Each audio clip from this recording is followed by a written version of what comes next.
Microfocus, creators of visual programming tools for software development, is pleased to provide major funding for the Computer Chronicles, the story of this continuing evolution.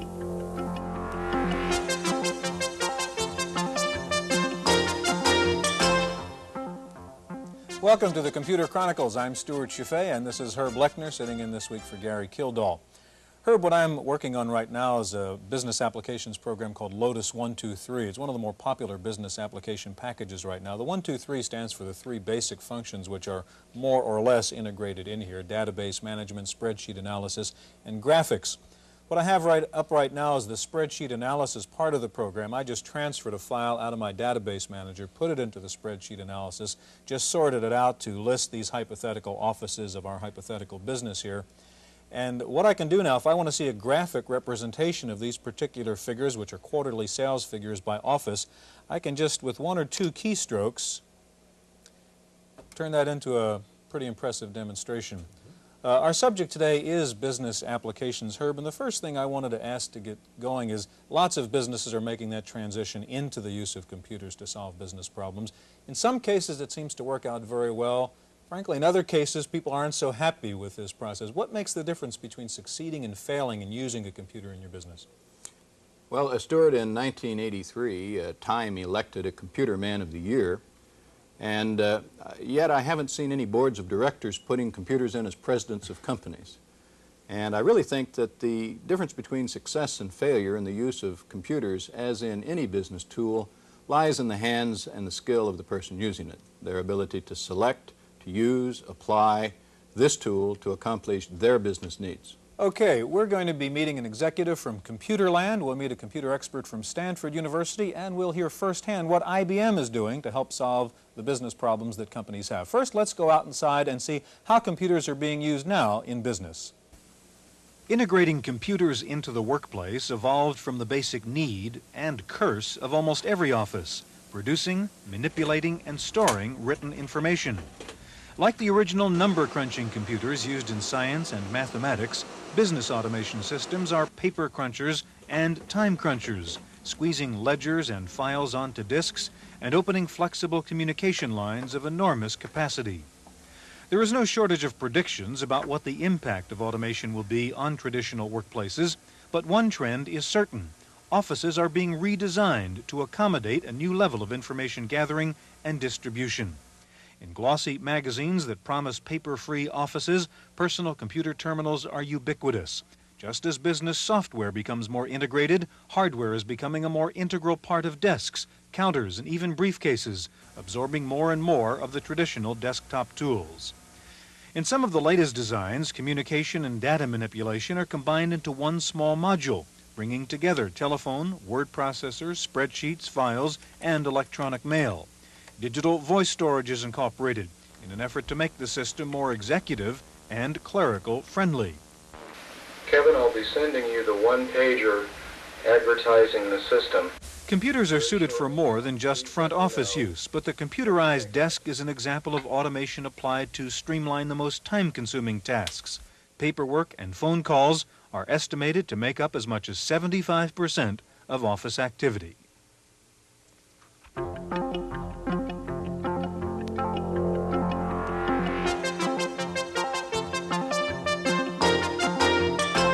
Computerland is the biggest computer retail chain in the country with about 600 stores now, and we have the Vice President for Products, Chuck Kinch, from Computerland with us. And next to Chuck is Stuart Regis, Assistant Chairman of the Computer Science Division at Stanford, and Stuart is an expert in office automation systems. Herb? Chuck, why don't you start us off today by telling us what are the popular business applications? Well, the tendency is more towards horizontal type packages more than vertical, with the emphasis being at the moment on integrated packages like SuperCalc 3 or Lotus 123 that involve some portion of a number of types of packages like word processing, decision support, and database. Is it the integration that seems to be the popular thing, or the packages themselves? The integration seems to be the popular thing. That's supported by the fact that there's more than one very popular package. And tell us exactly what you mean when you talk about horizontal emphasis. Okay. A horizontal package is a package that could be used by a wide variety of business people. For example, word processing is what we would consider to be a horizontal application. It could be used by a doctor, a lawyer, a business person, a bakery owner could use word processing, whereas architectural design assistance is a very vertical package. It could only be sold to and used by architects. Right. The people that you're dealing mostly with, are they large computer users or small computer users? Who do you see when they come for packages? Our two biggest customers are the Fortune 1000 corporations and small business. I see. Stuart, is it fair to say that that any business is a subject for computerization, or are there certain kinds of businesses, certain kinds of companies that are really better off doing business the old-fashioned way and not going into computers? Well, I think people have gotten a little bit too much into the computer bandwagon. I mean, nowadays, if something's wrong, it seems to be buy computers. That's the solution. I think that in the next 5 to 10 years, though, virtually every business will want to incorporate computers in some way into their business. I think we're seeing the computer as the communications tool of the future. It would be like having a business without phones. I think that it's going to be integral to every business. Well, it is pervasive, and many people are delighted with the computer applications, but some are not. What makes the difference between a happy customer and one who isn't? Chuck, maybe that's your area. Is that one for me? That's a tough one. Okay. One thing that we found is true is that if the customer is poorly organized to begin with and the systems just generally aren't working at all, the computer isn't going to help. So we ask our customers to sort of do some preparation and get their systems in order before they automate. The computer is not necessarily the answer, but part of it. What happens when a customer, let's try to go through a scenario, a customer walks into, say, a Computerland store and he's running a small business and he's got all these problems. How do you mesh the variety of solutions which are on the shelf and the problems this particular guy has? Well, a lot of what some people would call the sales cycle really constitutes information gathering on the part of the salesperson, and then a certain amount of analysis, and then a lot of education back to the customer. And ultimately, we try to let the customer make the final decision after they've been educated to some degree with a little guidance by the salesperson. What kind of an educational program would you map out for a customer? Either of you, I think. Well, I see it even as a user of computers rather than someone who sells them. I have an administrative post in the university. I'm in charge of the training program, for example, for our secretaries. It's very interesting to see that we have to screen people from the very beginning. When they first come in for an interview, we have to talk to them about computers because there are a lot of people out there who are very afraid of them. I think that's also one of the major challenges of office automation is getting people who feel comfortable even starting with the machines. There are a lot of people who have genuine fears of it. Mm-hmm. Even managers, I might say especially managers, often have that kind of fear. Do you see that also in your stores, Chuck? Oh, absolutely. That's why our current slogan is Make Friends with the Future. We like to portray our stores as being friendly places. A good place to start, we'd like to think, is a Computerland store, where somebody might give you some recommended reading, or just have a general discussion and talk about the principles behind microcomputers. Chuck, could we get specific and maybe list the various kinds of business applications we're really talking about? What's the variety of areas in which you can use computer software now? Well, of course, we've discussed a little bit about the integrated packages, which make up a number of types of packages together. To split that out, the more popular ones are word processing, decision support or spreadsheet, it's sometimes called, database applications. We're seeing some increased popularity in word processing and in graphics programs also. Particularly graphics programs that will display information that you have in your database, for example. Yes. One of the things that we find in our department, well, and also at the university as a whole, one of the worst things that happens is duplication of effort. You have somebody who's working on a Wang word processor who writes a letter. This memo goes over to somebody else, and that person's secretary types it into an IBM PC. Some discussion goes back the other way. Some figures are generated. It's given to the person who's the graphics wizard who can make pie charts, etc. It's much easier if you do have an integrated package where these things are easy. You know, I'm frankly surprised, though, because in the small business environment, in the large business environment, I see where people would want the decision support type tools. of a fairly horizontal and general nature. But do all the small businesses now have their chart of accounts and general ledger stream programs and payroll and tax programs? Is that why you're not seeing still a high level of interest in vertical applications of that type? The general business type package is probably the next most popular line right behind the horizontal packages I've described. Financially oriented business? Yes, we sort of look at it as a very narrow horizontal package. Most people can use general accounting. However, it is rather vertical in its expertise, and it requires some accounting expertise also. I see. Go ahead. An interesting application that you didn't mention was electronic mail. And I can see that for a small business that wouldn't be as interesting. I was just curious how sales go in terms of any kind of electronic mail packages. We see a significant increase in communications. I listed communications as one of the up-and-coming horizontal packages. It's not specifically electronic mail, but it certainly is part of communications packages. Packages like PC Talk and Crosstalk are starting to hit the bestseller charts for us. Okay, there's not much doubt about who is the leader in business applications right now. That's IBM. And in just a moment, we're going to have a rare opportunity to talk with an IBM representative and one of their customers to see how they go about solving business applications with computers. And that's coming up in just a moment.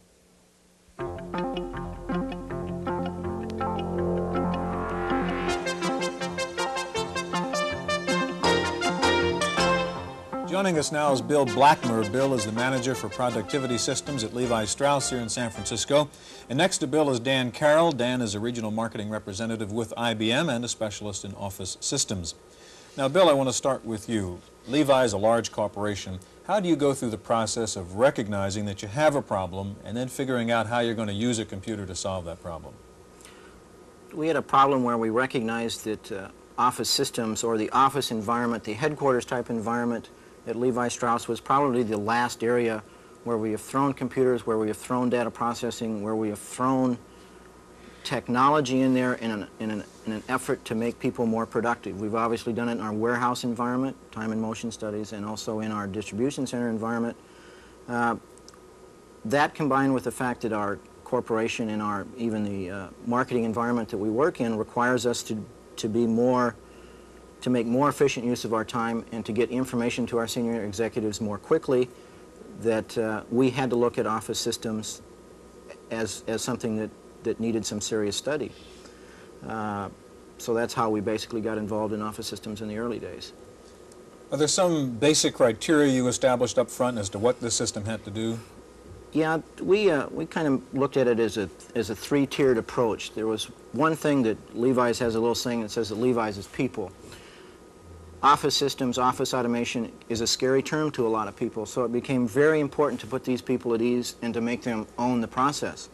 So office automation, we involved the people that were involved in office automation in the early stages, which were largely word processing, secretaries in the decision-making process. We wanted them to feel comfortable with what they were getting, we wanted them to know why, and we kind of wanted them to own the decision because they are the basis and the backbone of our decision. So people was important to us.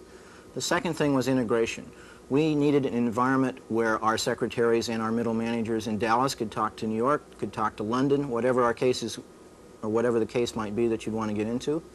So we needed an integrated system that could work off our communications network and off our mainframe. The third area that was important was something we call planning. Office automation and systems tends to start off with the idea that the secretary is the resource. Well, it does not take a person very long to realize that you have to deal with middle managers, that you have to even deal with senior executives to get information flow out of your corporate databases to those environments to make decisions. So we call it people, we call it integration, and we call it planning. But people is important. Dan, how does IBM go about supporting a customer who, like Levi's, recognizes they have a problem and want to do something about it? Well, once we have the chance to sit down with a customer like Bill, we try to pursue two directions at the same time. First, we try to take advantage of the host databases and networks that may be installed at that customer.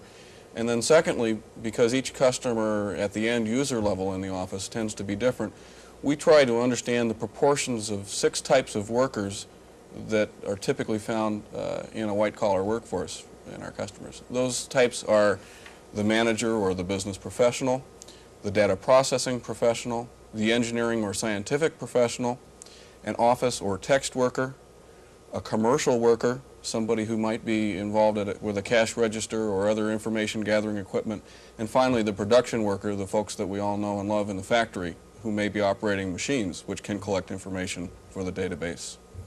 Okay, Bill, we have up on the computer here something called Profs, which you've just installed at Levi from IBM. Tell us what it is and give us a demonstration.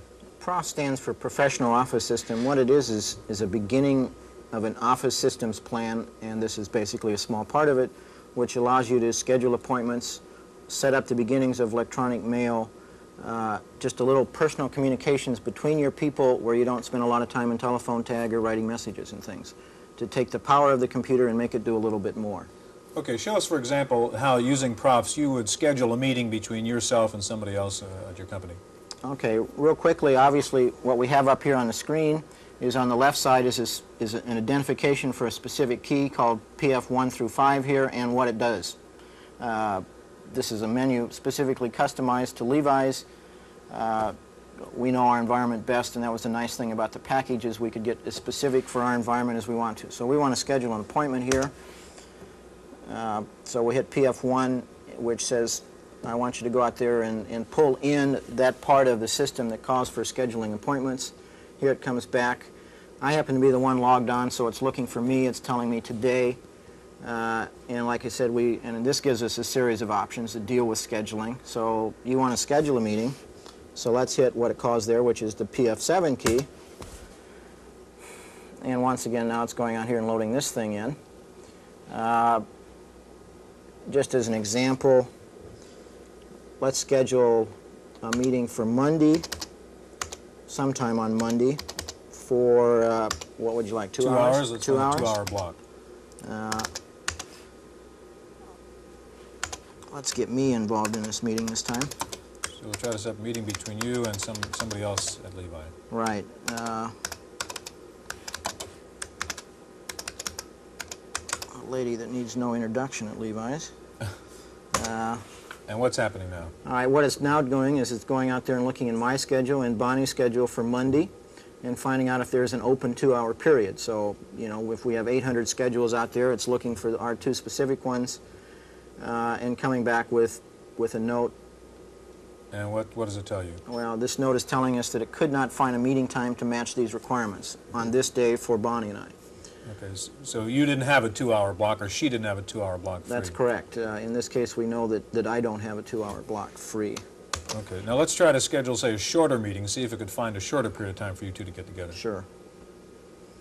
Go back once again. It always throws you back to the menu so that you do your best not to get lost. So we'll schedule a meeting again, the PF7 key. And the time is, you're in fact plugged into a mainframe here, aren't you? Yeah, this particular test that we're running right now is tied to an information network that's running in Florida, but it is customized to our specific environment. It's an example, it's exactly what we're going to bring in-house. So let's go out here and let's schedule, what would you like, 15 minutes? 15-minute meeting. All right, so we hit 15 minutes, and I always wonder when I do this if I'm going to spell my name wrong, and I just did. Okay, and let's get Bonnie in here. A.N. I suppose if you did enter the wrong name, it would tell you so. Well, it would either tell you so if it could match 5 or 6 characters up, it would go out and find the name anyway, without any, whoops. Well, let's hit transmit so that we get some action done here. Once again, it's going out there now and comparing our 2 schedules. Okay, now looking for 2 15-minute blocks which are open on both your schedules now. That's correct. And what's it saying? And it's coming back and saying that we have a 15-minute schedule here on Monday, and at between 8 and 8:15, and we have a whole hour open Monday afternoon. What we do at this stage, if we decided to pick the 8 o'clock meeting, is simply enter an X here, saying I've decided I want that time with her. It throws me into a note that says, where do you want the meeting? What's the purpose of the meeting? But it's a note that's going to be sent to her electronically, so when she's on her terminal, she'll know that that meeting is there and set up. And this is where I would enter that information. Okay, Dan, is this typical of the kind of problem solving you might take in any other corporate client? Oh, very much so. We, in fact, use a system like this internally within IBM. I got the note to come here today on a terminal just like that. And it's very much an iterative process of postulating a requirement for productivity, trying a solution, seeing if it works, and if so, expanding and replicating it throughout an organization. First question that comes to mind when you see it, I mean, it's very impressive what it does. It's got to cost a lot of money to put a system like this in. Is it really worth saving the trouble of making the phone call to Bonnie and saying, when are you free on Monday? Bill, maybe you could speak to that better than I. I always get the hard ones. I think when you get into the office environment, you're not really talking automation in the traditional sense, where you get out there and you say, if I could only do that 5% faster or type 10 more pages. Automation's a bad term for the office, because if increased productivity equals the fact that what you do is type 10 more letters, spend 15 more minutes in a telephone call or something like that, you wake up with the view that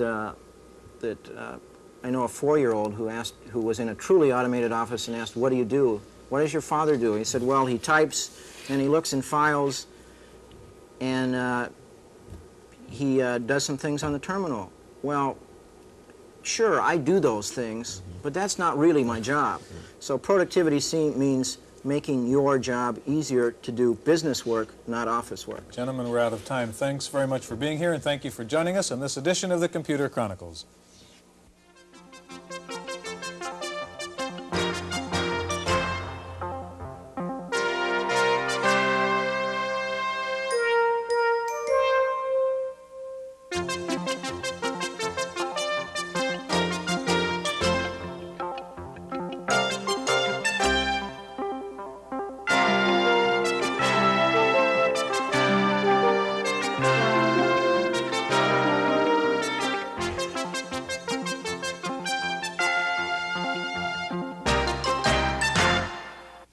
Microfocus, creators of visual programming tools for software development, is pleased to provide major funding for the Computer Chronicles, the story of this continuing evolution.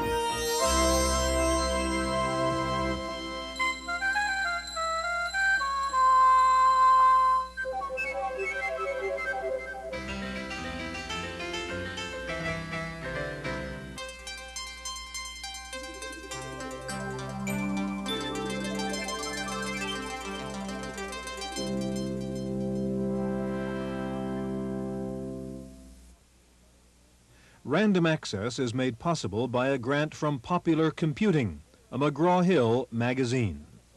In the Random Access file this week, Macintosh. What else can one say? If people weren't talking about the Mac itself, they were talking about the Mac commercial.